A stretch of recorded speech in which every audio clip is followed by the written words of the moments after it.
Indonesia's latest thriller is set in a Southeast Asian women's technical school.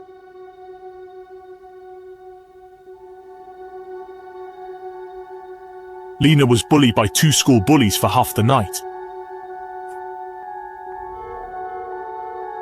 She escaped but tripped on a stone in the road.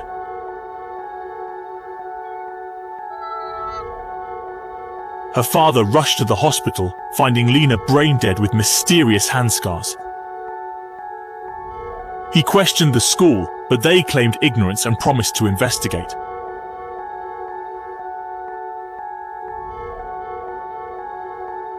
Meanwhile, Lena's condition worsened, with monitors beeping constantly.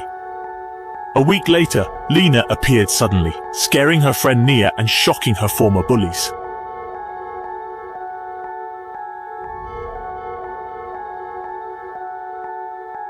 Nia wasn't afraid, but the incident alarmed school officials.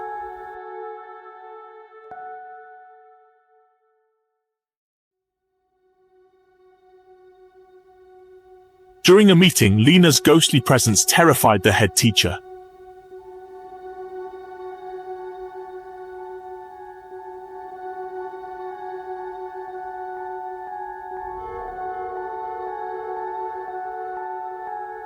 Sometimes living people can be scarier than ghosts. Lena had returned for revenge. The next day, a bully found Lena in his room, swaying eerily with a chilling smile. Zidi, who couldn't answer for a while, smiled awkwardly. That night, one of the culprits who had bullied her had an accident. When she was found, she knelt in a repentant posture, gently touching herself as if in a daze, doubting her own identity. Her face was completely drained of color, as if she had been sucked dry. The school even invited a stylist to gather the strength of the entire hospital to revive her spirit. Only Lena had an evil grin on her face. That night, Lena dragged her injured leg and went out alone. Two curious school bullies followed her, and as they walked, they suddenly became Westerners. But at that moment, the flames around her strangely extinguished, and even the flashlight in her hand inexplicably lost power. The next second, she heard Lena's voice. She ran all the way to the school's assembly hall, relieved to see everyone there. However, she then noticed that everyone was repeating the same motion. Her eyes widened in fright. Suddenly, a dress flew towards her from the crowd.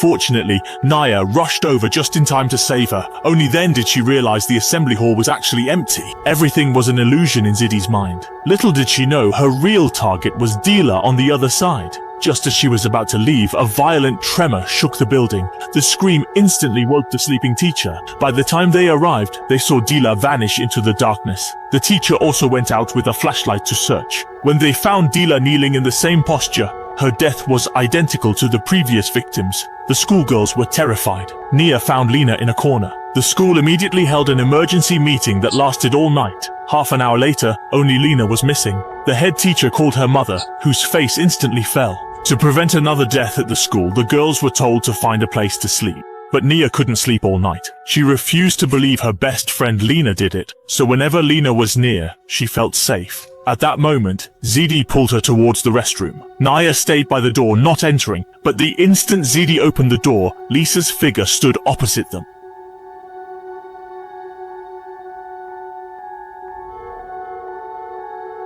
Nia stood dazed at the door, then quietly slipped out of the bathroom, afraid her novice-made footwork would give her away.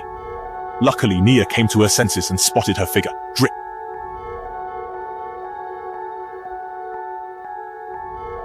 Without a second thought, she followed, standing transfixed before two trees no matter how much she yelled. Just as Nia was about to grab her, Zidi inexplicably appeared behind them. But who was this person before them?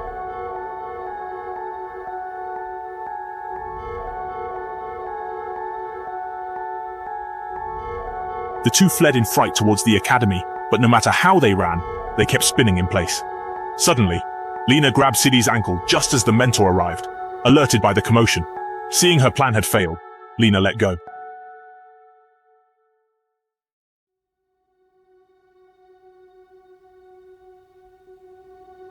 The man lifted Lena's hair, chanting scriptures of exorcism as he pressed prayer beads to her face, but found they had no effect on the demon possessing her. If Lena's parents hadn't rushed to the school, this little girl may have cursed the entire Northwest. Strangely, the father stood frozen, having recently learned his wife's car had killed their daughter, confronting her about the accident upon returning home. The wife explained that while delivering a quilt to their daughter that night, she had looked away briefly and hit something, assuming it was just a pile of wood, never imagining she had left their daughter dead at the scene, a truth the husband had kept from her. Lena dragged her mother into darkness, sending her straight to hell for her sins.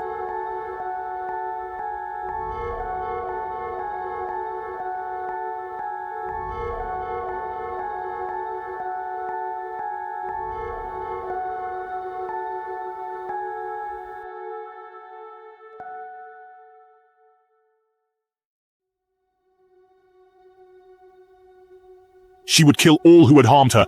In the next instant, she charged at Zidi, but a shaman appeared, pulling Lena back as lightning split the sky.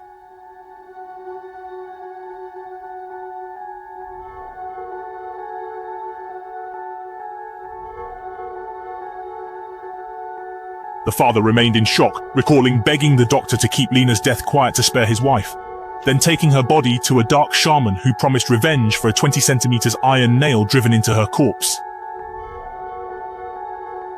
He had lied to his wife about sending Lena back to boarding school for treatment, hammering the nail himself to vanquish the demon, but ultimately having to remove it from Lena's skull.